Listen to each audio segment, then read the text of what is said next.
You asked the question of him yesterday. I want you to what the hell was he doing, like going on television at the very moment when he knew he was in legal peril, and why he's done it more than once with you. Talk about what he said yesterday that you thought was of consequence, and then try to speak to that broader issue of what Navarro's game was by being, I mean, you are a magnetic and compelling figure, but still, it's an awfully risky thing to do as a matter of media strategy. Well, as you just reported, we now know that when he was speaking in that interview last night, which was our third, he was under sealed indictment. It's under seal because through the process of our federal government, they determined that he was a flight risk, that he does not cooperate, which is, of course, what he was indicted for. And that's why, as you report, he was somewhat dramatically apprehended and arrested on an emergency basis today. Mr. Bannon, who has many issues with the government, was still able, through his lawyer, to come in peacefully. He was not arrested and apprehended that way. Mr. Navarro so far has continued to represent himself. He confirmed that to us last night. He takes the position that he does not have to respond to this committee because he thinks it's invalid. The problem with that is the Supreme Court has already acknowledged the validity of this committee. So whatever else one thinks of it, and people can criticize it if they want. Sure. It's a lawfully authorized committee with subpoena power. Yes. Number two, you asked what is he up to? It didn't seem last night from what he said that he was recognizing the seriousness of this. He was speaking at times threatening that if the Republicans win back both branches of government eventually, that he would use legal powers to go after the Bidens, his enemies, to put Fauci in prison. You bet your blank, he said. So he was someone who thought he was on offense. You could liken it, John, to how do you catch a fish? You make the fish think that it's hunting. And when it goes for that actual underwater fly, it finds a line on it. He thought he was hunting as far as last night. Today, right now, he's dealing with the judge. He's trying to figure out the matters of his confinement. This is serious. And as with any American, he's presumed innocent until proven guilty. As for what else is inside his head beyond what he said, we don't know. But 2 of 4 people who defied the committee have now been indicted. It's fair to say that his legal, on the basis of the brief that he filed, if he's not representing, he's going through this without a lawyer, his legal skills are not top notch, and I think as we're demonstrating here, his media skills are to put in question his judgment about doing some of these things. The scales have fallen from his eyes now. He knows who the hunted is and who the hunter is and who the hunted is. When you get picked up at the airport and brought in, that's when you realize what position you're in. If it wasn't real for him, it just got real. Yeah, and the notion that he was about to go live on a trip. As you say, federal authorities apparently thought he was a flight risk. They were right if they thought he was a flight risk because he was about to get on a flight. The airport is a dramatic and indeed potentially embarrassing place to be apprehended. I don't think we have reporting yet on the destination or what his intentions were. He said last night, I'm in discussions with the Justice Department. And remember, one other point as we look at how this stretches out, beyond what everyone thinks of Mr. Navarro, what is he hiding? Why is it so important that he not speak about this to the committee? He's leaked and released and spoken about certain aspects of this, but there's a lot more that investigators want to know. He's also facing a separate criminal grand jury request for documents, which suggests that even apart from this indictment, which is about whether he talks or not, the feds want to know things that he has in document form that they think relate to potentially other crimes. He claimed today that he was not going on the lam, but was headed to Nashville to do a previously scheduled media appearance. Who knows if that's true? We'll find out at some point. Harry Litman, I want to bring you in to hear from another lawyer here. I want to read you a little bit from this indictment where the DOJ notes that Navarro has not communicated with the committee at all. Here's what it says. On February 23rd, 2022 at 10 a.m., Navarro did not appear before the Select Committee and produce documents and communications or a log of withheld records as required by the subpoena.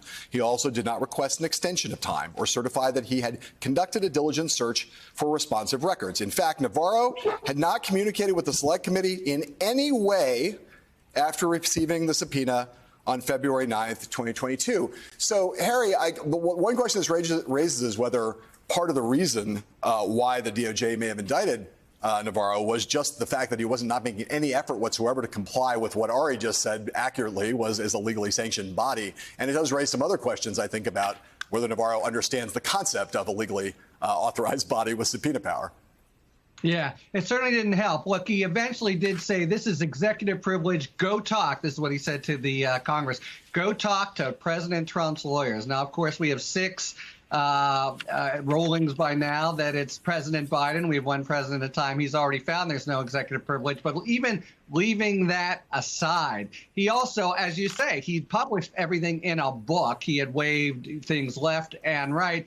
And I think what's significant here, I think you do see the department drawing distinctions. Yeah, he's in the White House, but he's a trade advisor. You know, Scavino and Meadows have some argument. Of course, Meadows might be cooperating at this point. It's been like 7 months. But in any event, they have some argument of special treatment, almost inherent privilege, because they're really shoulder to shoulder with Trump during his working days. Navarro, you know, had no way, and all he had to actually stand on were really discredited, lousy arguments. No legislative valid function of the committee, forget about that, and no executive privilege, forget about that as well. Really noteworthy, as Ari says, however, that they seal the indictment, arrest him. He's been in custody. He's been in the clink until making this appearance. The judge did provisionally appoint a public defender. We'll see how that plays out. But he is, you know, by all accounts, sort of flamboyantly combative and non-responsive. And yeah, eventually that means that the DOJ had Congress's back here and is saying, you know, you can't for no reason at all just simply thumb your nose at the Congress. Yeah, Harry, I'll stick with you. We understand that the hearing has now wrapped, and so there's some chance that Peter Navarro is going to walk through those doors, out through those doors any moment here. But until he does, and if he has anything to say, I want to just stick on a very human level with you. As someone who's been not only the Deputy Assistant Attorney General, but also a former U.S. attorney, does the kind of brazenness, not just not replying to the subpoenas, which is pretty brazen in and of itself, but the brazenness of going on a media tour, an ongoing kind of sequential media tour that involved three appearances with Ari. You know, Ari said to him last night on the air, as you heard, this notion of the prosecutors are watching. They can hear what you're saying here. You're playing with fire. Is that the kind of thing from a prosecutor standpoint where like brazenness actually matters? They are watching, but does that affect their decisions on things like issuing an indictment? Yeah, so it can. This actually comes up with Trump himself. In general, you have defendants who are completely unrepentant, who are completely thumbing their nose at the system, who are making no efforts to cooperate. That bears on their guilty intent, right? That shows that they're not even trying to make any kind of credible argument of cooperation, any sort of nuanced negotiation with Congress. You know, this guy is very much a sort of flamboyant, Trump warrior in the mold of, say, a Mike Flynn, and that makes him look like he's got really no leg to stand on when it comes to the contempt charges.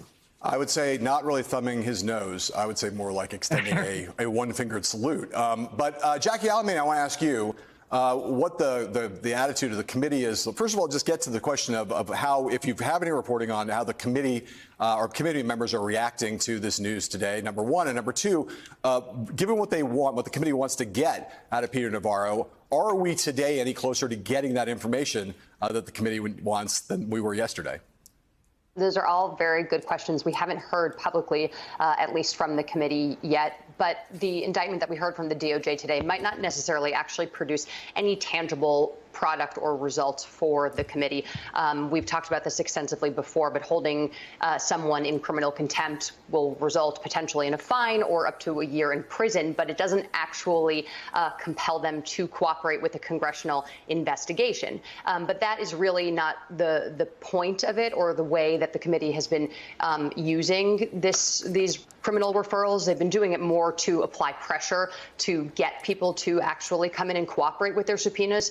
Peter Navarro, along with Steve Bannon, and then two outstanding criminal referrals, including Dan Scavino and Mark Meadows, which the DOJ has yet to decide on. They've been using it sort of as a tool to force people to come in, those four being the outliers. But I think, you know, the committee has been, as we talked about yesterday, they've had their heads buried in the sand, getting to work on prepping for these hearings. I think they've been able to work around Navarro, who was involved with the Green Bay sweep, as he's talked about extensively on Ari's show and in his book. But they have, the committee has had lots of cooperation from the people in the states and involved with the alternate slates of electors at a more local level who might have potentially been involved with Navarro. And so they've been able to work around the people who haven't complied complied. But I do think that the indictment today is going to again renew scrutiny on Merrick Garland for the legal and political conundrum that he's in with regards to Dan Scavino and Mark Meadows, which he has not taken any action on. I checked in with the lawyers for Scavino and Meadows today, haven't heard back from them,